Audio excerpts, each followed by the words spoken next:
Ένα μοζαίκ βάλε, ένα εφέ. Αχ, Κωνσταντίνε. Θυμάται ο Κωνσταντίνος, άσε. Γιατί εκεί που δουλεύει. Είναι δώρο για τη γιορτή σου.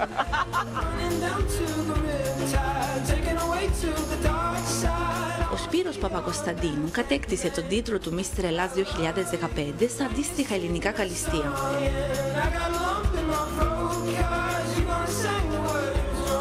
Γεροδεμένο κορμί, κοιλιακή, ύψος πάνω από 1,90. Είναι μερικά από τα προσόντα του αυτά. Αποδόκιμος αξιωματικός, βρέθηκε στις πασαρέλες του Μιλάνου. Θεωρείς ότι είσαι λίγο νάρκισσος? Πιστεύω όλοι οι άντρες πρέπει να είναι νάρκισσοι όταν ασχολούνται με την εμφάνισή τους. Διότι αυτό πουλάνε, από εκεί ξεκινάνε όλα, έτσι. Απλά θέλει να έχεις το κοντρόλ και να μην ξεφεύγεις. Προσέχω τον εαυτό μου. Βάζω, εντάξει, μια κρέμα είναι υδατική, τίποτα παραπάνω. Και μου αρέσει η σάουνα και το χαμάν μετά την άσκηση. Πόσο καιρό έχεις να φας ένα παγωτό? Τώρα επειδή έχω ξεκινήσει την προετοιμασία μου για τον παγκόσμιο διαγωνισμό, είμαι σε αυστηρή διατροφή. Έχω να φάω παγωτό περίπου 3 εβδομάδες.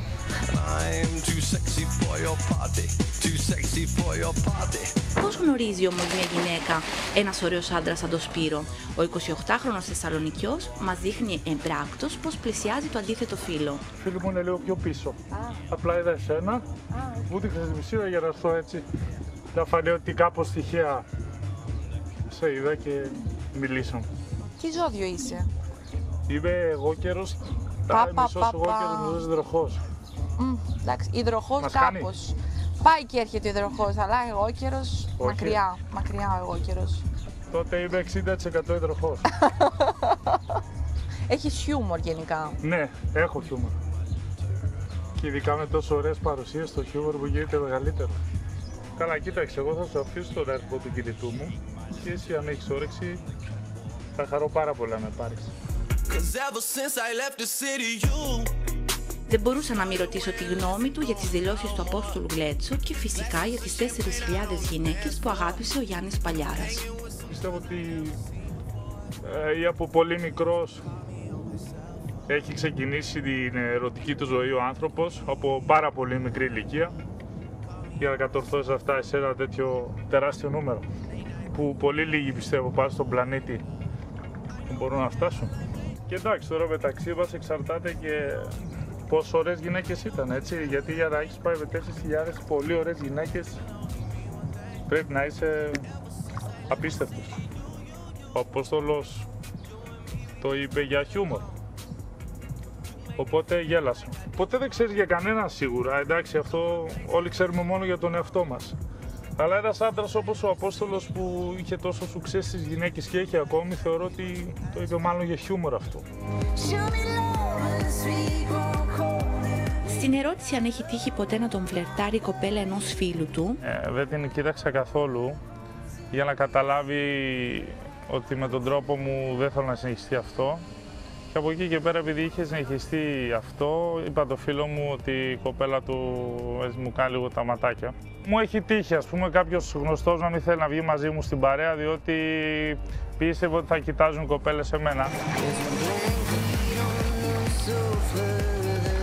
Θεωρώ όμως ότι η εποχή έχει αλλάξει από αυτά που βλέπω και μας συμφέρει, έτσι, όταν έχουν γίνει λίγο πιο επιθετικές οι γυναίκες, μας συμφέρει διότι δεν κουραζόμαστε τόσο πολύ να έχουμε τα τυχερά μας.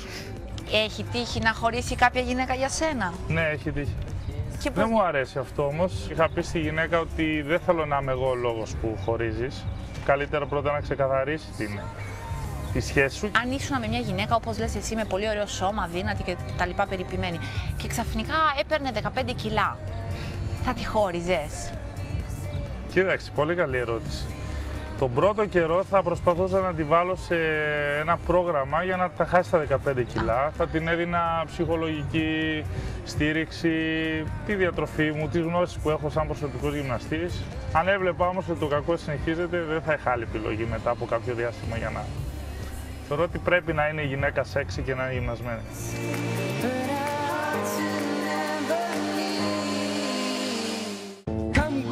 Για να να τη βρεις.